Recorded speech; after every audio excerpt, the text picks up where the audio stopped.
Hello grade 10s. At the moment I'm looking at page 22 from your workbook, task 4. So I've completed the title block, your name, your grade, the date and the task number in the space provided. What they've asked us to do is draw the front view, the top view and the left view. So let's just remember, there's our front view. This side would then be our left view, and that's where we would look to see the top view. So in our understanding, let's just work out the height dimension.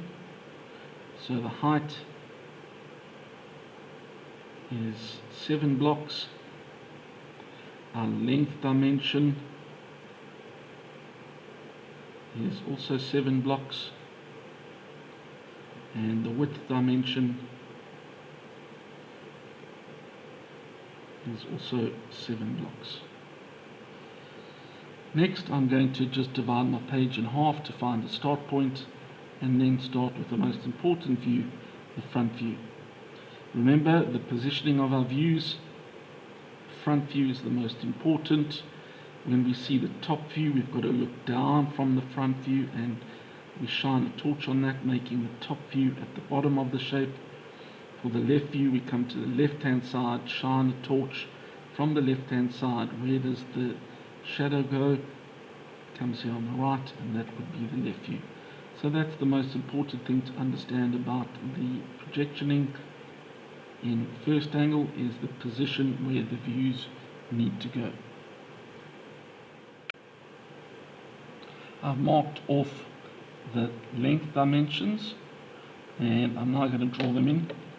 While I'm drawing them in, I am going to project them down, because I will use them in the top view as well, just saving me remeasuring the distance.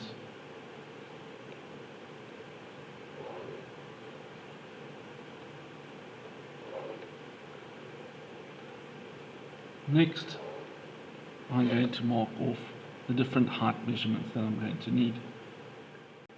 I've now drawn in the different heights that I've needed, as well as the different length measurements that I needed, and I'm now going to go over my outline. In the dark line, I'm using pen just so that it's more visible for you, and you can see the difference between the outline and the construction lines. There I have the completed front view. I'm now going to move on to the left view. So remember, I've projected my height dimensions again, so I don't have to remeasure those. I'm going to leave a space of 15 millimeters between the views, and then mark off the width dimensions that I need.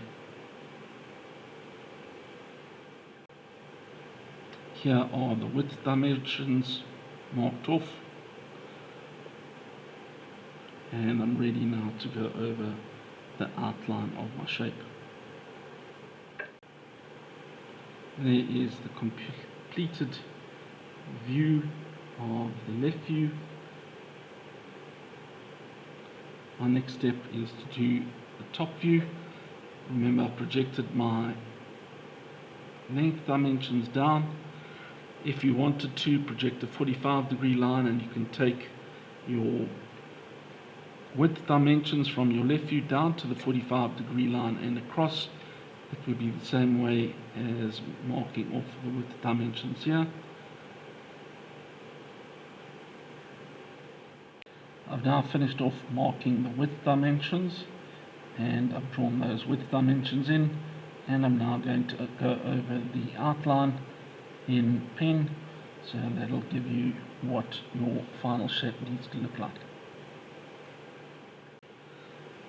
There you have the final completed top view with the labels, and that is the end of drawing task 4 on page 22 of your workbooks.